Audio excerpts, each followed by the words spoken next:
ឃើញ poster ហ្នឹងគឺខ្ញុំហួសចិត្តខ្លាំងបំផុតខ្ញុំមិនដឹងថាពួកខ្ញុំធ្វើអីខុសទេ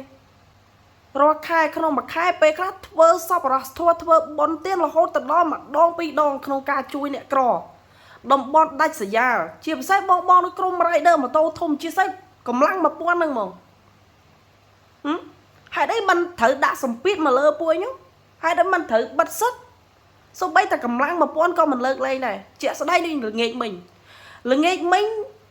សូម្បីតែ O1 ណា O1 គណៈចូលបរិយតាមចាប់ដល់ក្នុងបរិយទៀតខ្ញុំមិនដឹងថាតើប្រទេសយើងតើប្រើអាការបិទសិទ្ធហ្នឹងដល់ពេលណាទៀតទេខ្ញុំជាកូនខ្មែរមួយរូបខ្ញុំអត់យល់ថាធ្វើអញ្ចឹងដើម្បីអីផលចំណេញនៅត្រង់ណាទឹកចិត្តរបស់ពួកខ្ញុំអត់ដឹងថាខ្ញុំធ្វើហើយវាអត់បានផលហើយវាអត់មានឲ្យតម្លៃទៀតយល់អត់រាល់ថ្ងៃពួកខ្ញុំខំដើម្បីឲ្យពុកម៉ែយាយតាទទួលស្គាល់ពួកខ្ញុំហើយខ្ញុំអត់ប្រើកម្លាំងម៉ូតូធំទេបាទប៉ុន្តែខ្ញុំសូមនិយាយទាំងអស់ហើយក៏ខ្ញុំសូមសំណូមពរដែរថាកុំបាត់សិទ្ធពួកខ្ញុំពេកពួកខ្ញុំសូម្បីតែបងម៉ូតូធំពេកខ្លះគាត់ស្រឡាញ់ម៉ូតូគាត់មិនដែរហ៊ានជិះទេអស់ហើយត្រឹមតែហូបកាហ្វេតិចតួចនៅជាយខេតអីហ្នឹងឬក៏នៅចិត្តផ្ទះអីហ្នឹងគឺមិនសូវនឹងហ៊ានជិះផងដល់ពេលបាត់សិនអញ្ចឹងគាត់ថាចេញពីផ្ទះគឺចាប់ចេញពីផ្ទះគឺចាប់អញ្ចឹងទៅធ្វើអីចេញដូចខ្ញុំរាល់ថ្ងៃហ្នឹងផើតបុកពោះរោតហ្នឹងទៅធ្វើការអីហ្នឹងគឺគ្មានការលើកលែងឲ្យតអសោះហើយកុំថាសម្រួលមួយម៉ាត់ណាក៏លុយដែរសម្រាប់បងខ្ញុំមិនចេះនិយាយទេគឺមិនសូវមានពាក្យអប់រំប្រហែលទេពាក្យអប់រំឯងពាក្យផ្អែមឯងដល់លុយ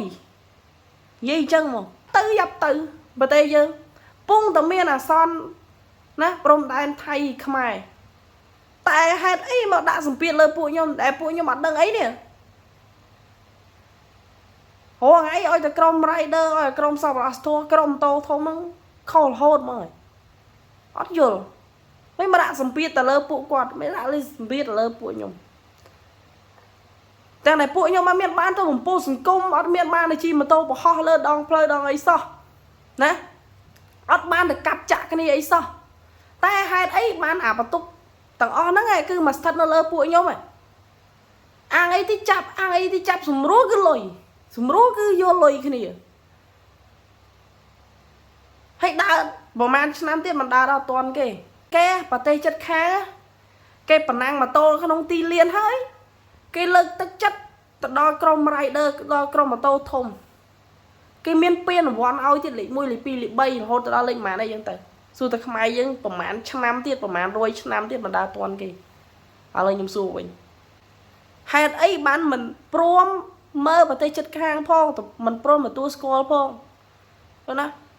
ហើយបើថាចាប់កុំយកអាងៅហើយយកអាតិចទៀតឲ្យគ្នាស្ដាប់មានសម្រាប់វាស់កម្រិតសម្លេងឲ្យស្រួលបួលមកណាតើសម្លេងប៉ុណ្ណាដែលវាលឺខ្លាំងសម្លេងប៉ុណ្ណាដែលវារំខានខ្លាំងឆ្វាច់រំខានទៅដល់អ្នកចិត្តខាងរំខានទៅដល់ពុកម៉ែមេមីអ្នកដទៃអញ្ចឹងទៅណារំខានទៅដល់ប្រជាជនអីចឹងទៅមិនមែនយកអាតាជាពីរហ្នឹងស្ដាប់ទេមើលប្រទេសចិត្តខាងគេផងមើលប្រទេសវៀតណាមមើលប្រទេសថៃមើលប្រទេសម៉ាឡេមើលប្រទេសអីផងឥណ្ឌូនេស៊ីអីផងយូរទៅនៅតែអាតាជាពីរយកស្ដាប់សម័យណាហើយឡូសម័យប៉ែនរនមែនសម័យសិនលោកតាសិននេះមុតមែនយកទៅជាពីរមកស្ដាប់ដែររហងៃអាជាពីរទុកស្ដាប់ចម្រៀងរហងៃដល់ពេលចាប់គ្នាអត់មានអាសម្រាប់វាស់កម្រិតសម្លេងស្រួលបួលទេចាប់គ្នាឲ្យយកជាស្ដាប់យកទៅដាក់ក្នុងស៊ីម៉ាំងហើយរោអាអ្នកស្រឡាញ់ម៉ូតូហ្នឹងឲ្យទៅស្ដាប់អាសលេងម៉ូតូស៊ីម៉ាំងហ្នឹងចង់មួលឲ្យដាច់ម៉ាស៊ីនចោលទៀតអាអ្នកស្រឡាញ់នៅស្ដាប់ព្រោះទេទទួលស្គាល់វាហឹងតែសួរថាស្រឡាញ់ឯងការស្រឡាញ់ទទួលស្គាល់នៅតែព្រោះបើគេចូលចិត្តខាងហ្នឹងមនុស្សម្នាក់មានចំណង់ចិត្តខុសគ្នាហើយខ្ញុំជឿថាមនុស្សប្រុសរបស់យើងការស្រឡាញ់ម៉ូតូក្នុងវិស័យ rider ម៉ូតូធំនេះគឺសឹងតែចិត្ត 80% ឯងអ្នកដែលមិនសូវស្រឡាញ់គឺភាគតិចបំផុតតែគាត់ថាមានបងខ្លះគាត់មិនសូវមានជីវភាពធូរធារអញ្ចឹងទៅត្រូវបែងចែកដាច់រវាងក្មេងតំណឹងរវាងក្មេងបរហម៉ូតូកាប់ចាក់ដើរពេលយប់ហម៉ូតូកាប់ចាក់ហើយនឹង